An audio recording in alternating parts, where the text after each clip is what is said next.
साथियों नमस्कार, मैं हरिश्चंद्र बर्णवाल इस वीडियो में आप सभी का स्वागत करता हूं। दोस्तों, भारत पाकिस्तान युद्ध को लेकर जितने भी आयाम हो सकते हैं उस पर बातचीत तो हो गई, लेकिन एक देश ऐसा है दोस्तों जिसके बारे में बात करना बड़ा ज़रूरी है। अब तक तो हम लोगों में जो गद्दारी कर रहे हैं उनकी चर्चा कर रहे थे, चाहे वो भारत के बाहर हो चाहे भारत के भीतर हो। लेकिन एक देश ऐसा है दोस्तों जिसकी गद्दारी के बारे में चर्चा करना बड़ा ज़रूरी है, और इस देश का नाम है तुर्की। इस तुर्की के साथ बड़ी कहानियां जुड़ी हैं दोस्तों। ये तुर्की भारत के साथ कभी रहा नहीं, ये सबको पता था, इतिहास में पता था। लेकिन इसके बाद भी जब एक बार मुसीबत आई तुर्की के पास, तो भारत ने बढ़ चढ़कर सहायता की। अच्छा, मोदी जी के स्वभाव को आप जानते हैं कि ये दुश्मनों को आखिरी मौका तक देते हैं। कितना मौका देते हैं ये भी सोच से परे है। वो बार बार देते हैं कि भैया कोई बात नहीं, हमसे कौन सी दुश्मनी तुमने पाल रखी है, हम तो तुम्हारे मददगार हैं और मानवता के हित में हम तुम्हारी मदद करेंगे। लेकिन कहते हैं ना दोस्तों, जो असली रंग होता है ना गद्दारों का, वो दिख ही जाता है। अब तुर्की ने दिखा दिया, लोगों में बड़ा गुस्सा है। लेकिन आप याद रखिए कि मोदी जी एक ऐसे शख्स हैं जो इस बात को भूलते नहीं हैं। मोदी जी का बुरा करो कोई बात नहीं, मोदी जी के साथ बुरा बोल दो, वो फिर भी भूल जाते हैं। मगर कोई अगर देश के साथ गद्दारी कर दे तो वो भूलते नहीं हैं। और अभी उन्होंने कुछ किया नहीं है, ये भी मैं आपको बता दूं। अभी तो सिर्फ मोदी जी अपने एक्शन में हैं, अभी वो किसी के स्पेसिफिक नहीं है। लेकिन तुर्की को दो बहुत बड़ा झटका लग गया। वैसे तो झटके मैं कई सारे आपको दिखाऊंगा, लेकिन तुर्की को इमीडिएटली बहुत बड़े बड़े झटके लग गए। और आने वाले दिनों में याद रखिएगा, अभी मैं दिखाता हूं वो सारे झटके, लेकिन आने वाले दिनों में याद रखिएगा मोदी जी क्या करेंगे ये भी कल्पना से परे है। अरे भाई, मोदी जी लक्षद्वीप जाकर सिर्फ एक फोटोशूट ही किया हुआ था ना उनका, पूरा एक देश बर्बाद हो गया था। रोने लगा, गिड़गिड़ाने लगा, मोदी जी हेल्प करो, सारा टूरिज्म खत्म हो गया। तुर्की कैसे बच जाएगा?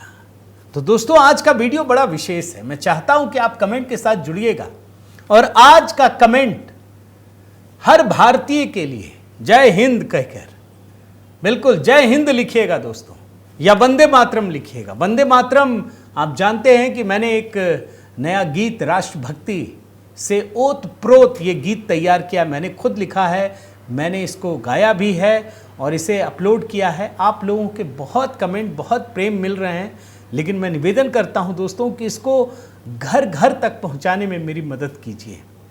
ये गाना बहुत भावनाओं से भरकर लिखा गया है दोस्तों, तो इसको ज़रूर आप पहुंचाइए, देखिए, सुनिए, कमेंट कीजिए और अपना प्रेम और स्नेह भी दीजिए दोस्तों। आइए तुर्की की बात करते हैं। पहले मैं आपको फरवरी 2023 की घटना याद दिलाना चाहता हूं दोस्तों। तुर्की में प्राकृतिक आपदा ने इस तरीके से कहर बरपाया कि तुर्की बेबस रह गया, कुछ नहीं कर पाया। और उस समय भारत ने मदद का हाथ बढ़ाया था, बिना मांगे खुद मोदी जी आगे बढ़कर तुर्की की मदद कर रहे थे। और उस समय आप जानते हैं तुर्की के लोगों ने इस बात को देखा कि भैया असली दोस्त तो वही है, भारत है, मोदी है। A friend in need is a friend in deed. और जब वहां से सेना के लोग आए थे मदद करने के बाद, प्रधानमंत्री मोदी से मिले, तो वो बता रहे थे कि तुर्की के लोग इस कदर भावनाओं से भरे हुए थे, उनको यकीन नहीं था, वो इतने गदगद हैं। तो भारत ने तो मदद के हाथ बढ़ाए दोस्तों, लेकिन हुआ क्या? भाई, भारत में पाकिस्तान के आतंकवादी घुस करके इतनी बड़ी घटना को अंजाम देते हैं, चुन चुन कर मारते हैं, मानवता को शर्मसार करने वाली घटना करते हैं। लेकिन आप देखिए, तुर्की जैसे ही ऑपरेशन सिंदूर ये कार्रवाई होती है सिर्फ आतंकवादियों पर, तुर्की पाकिस्तान के साथ जाकर खड़ा हो जाता है। वो भड़काता है। पूरी दुनिया में 3 ही देश हैं, तुर्की, अजरबैजान और कतर, और कोई भी नहीं जो पाकिस्तान के साथ खड़ा है, कोई भी नहीं। मतलब एहसान फरामोश होना क्या होता है, ये तुर्की से सीखना चाहिए। गद्दारी क्या होती है, ये कोई तुर्की से सीखे। तुर्की में भी यही गलत फहमी है दोस्तों। जैसे पाकिस्तान में है ना कि हम एटॉमिक बम है, हमारा एटम बम जो है वो इस्लामिक देशों के लिए, तुर्की को भी यही गलत फहमी है। और इसीलिए देखिए 50 से अधिक मुस्लिम मुल्क हैं, 50 से अधिक, लेकिन तुर्की अलग ही दुनिया में चल रहा है।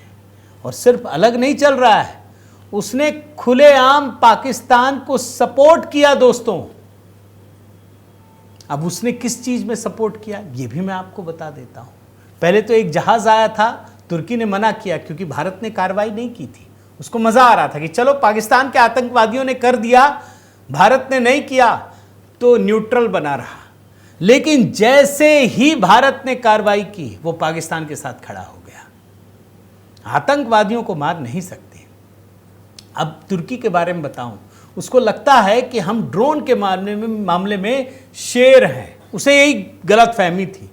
उसने ढेर सारे ड्रोन भेज दिए पाकिस्तान में। और मज़ा देखिए, पहला झटका आपको दिखा रहा हूं दोस्तों। ये जो ड्रोन भेजा था ना इसने, ये ड्रोन इसलिए भेजा था कि भारत की जो खुफिया जानकारी है वो इकट्ठा करके पाकिस्तान को बता देना। अब पहला झटका देखिए कैसे लगा। जिसको बाहुबली समझ रहा था पाकिस्तान, और यही समझा करके बेच दिया था जैसे चाइनीज माल जाता है, वो सारे के सारे भारत पहुंचते ही फुस हो गए दोस्तों, खत्म हो गए, बर्बाद हो गए। अता पता भी नहीं चला, कुछ भी नहीं। अरे भारत का ड्रोन गया तो आपको मैंने दिखाया दोस्तों कि पाकिस्तान का जो रक्षा मंत्री है वो कह रहा था पाकिस्तान की संसद में कि ड्रोन तो आया भारत का, लेकिन हमने जानबूझकर कुछ किया नहीं। क्यों?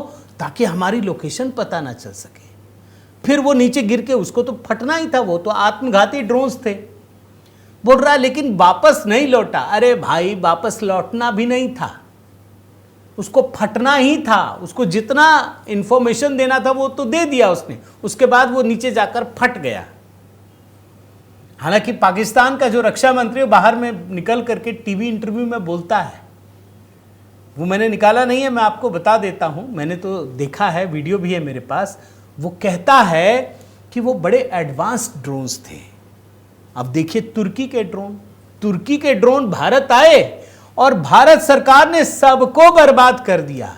और आप आश्चर्य कीजिएगा दोस्तों कि पाकिस्तान ने 1-2 नहीं, कम से कम 300-400 ड्रोन, मीडिया रिपोर्ट में तो और भी देख रहा था 500 से अधिक ड्रोन, लेकिन चूंकि भारत सरकार के ही आंकड़ों पर आता हूं मैं कि 400 ड्रोन तक, 300-400 ड्रोन भेजा है और एक भी सफल नहीं रहा, एक भी सफल नहीं, सब खत्म हो गया।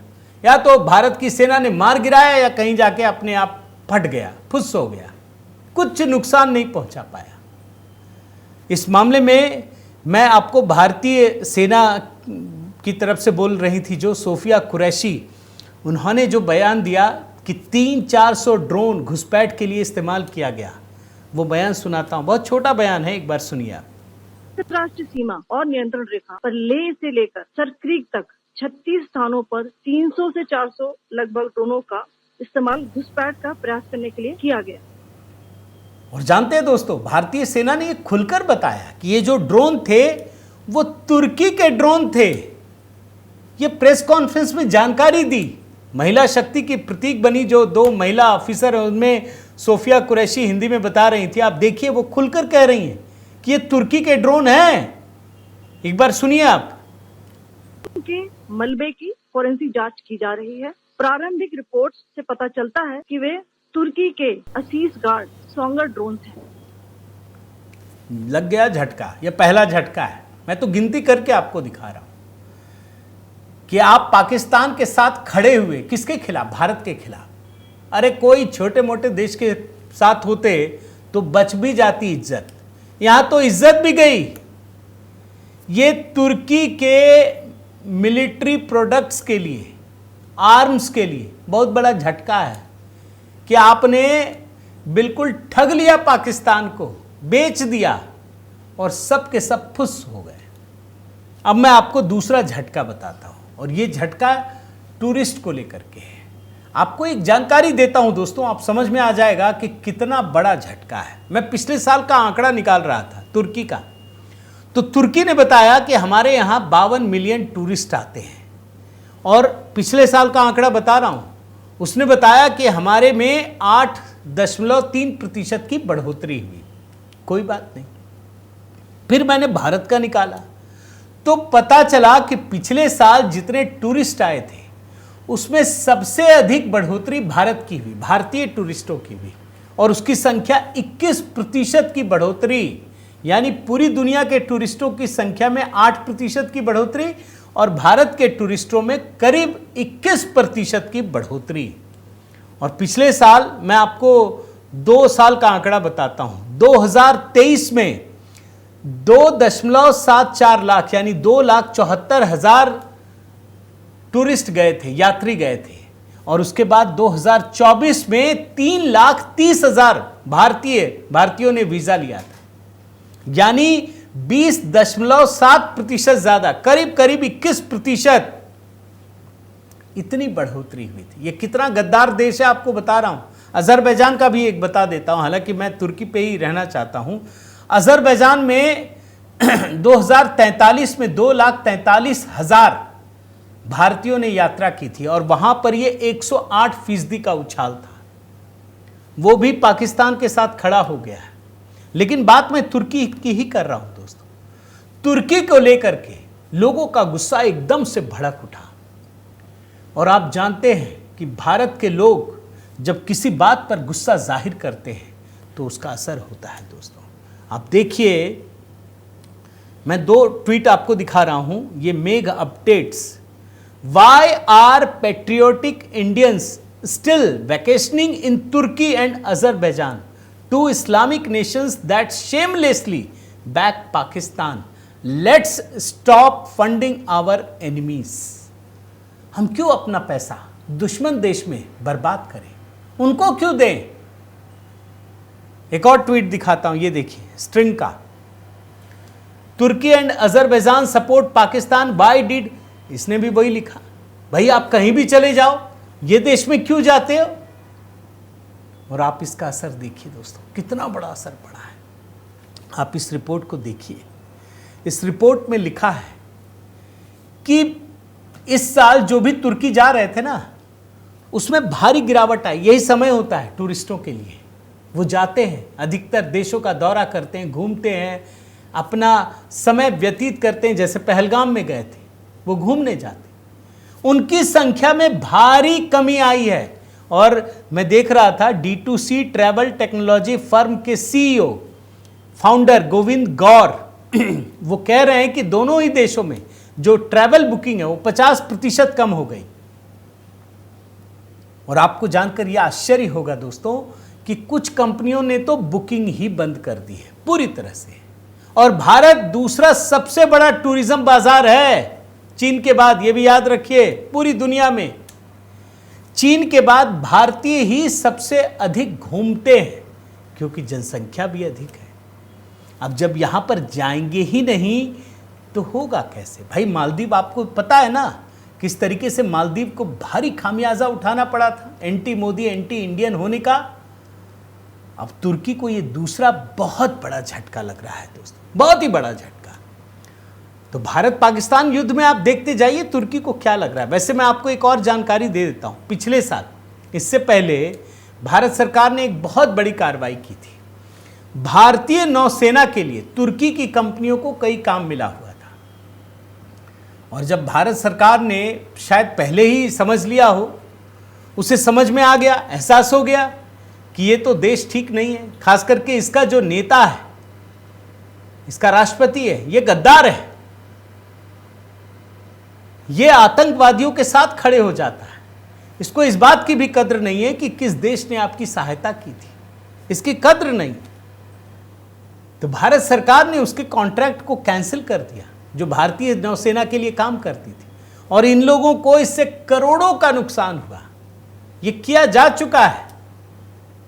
लेकिन जब मैं बात कर रहा हूं ना दोस्तों तुर्की की, तो एक बात करनी पड़ेगी आमिर खान की।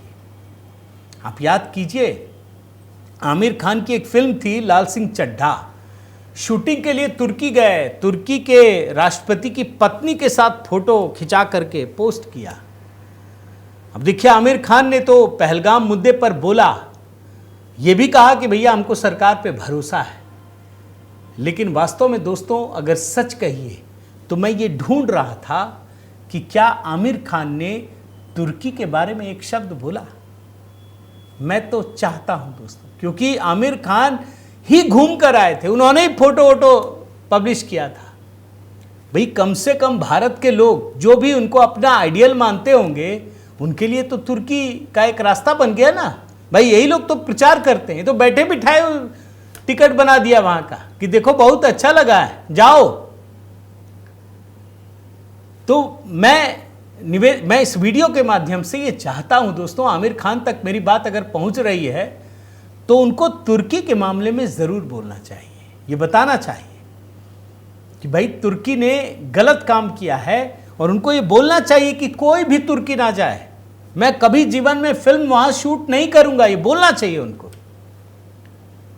क्योंकि आमिर खान के बाद तुर्की को लेकर लोगों का क्रेज बढ़ा था। आपको क्या लगता है? मैं चाहता हूं दोस्तों आप जरूर बताइए कि क्या आमिर खान को तुर्की को लेकर एक बयान देना चाहिए, उनको बताना चाहिए, तुर्की की निंदा करनी चाहिए, आम लोगों को यह संदेश देना चाहिए कि आप लोग कहीं भी जाइए तुर्की मत जाइए, क्योंकि तुर्की एक गद्दार देश है। मैं तो चाहता हूं, आप क्या चाहते हैं ज़रूर कमेंट करके बताइएगा दोस्तों। और साथ ही देखिए, तुर्की की कहानी छूट रही थी, इसलिए मैंने डिटेल्ड से इसका रिसर्च किया और तमाम चीज़ें आपके सामने रखने की कोशिश की है। आपको ये कहानी कैसे लगी दोस्तों ज़रूर बताइएगा, कमेंट के साथ लाइक कीजिएगा, बेल आइकन दबाइएगा। चैनल अगर आपने सब्सक्राइब नहीं किया है तो ज़रूर कीजिएगा।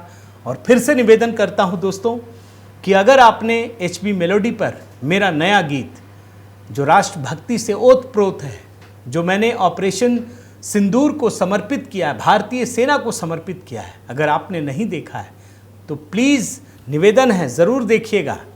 इसे अधिक से अधिक शेयर कीजिएगा, वहाँ कमेंट भी कीजिएगा। अपना प्रेम और स्नेह बनाए रखिए दोस्तों। बहुत बहुत धन्यवाद। जय सिया राम।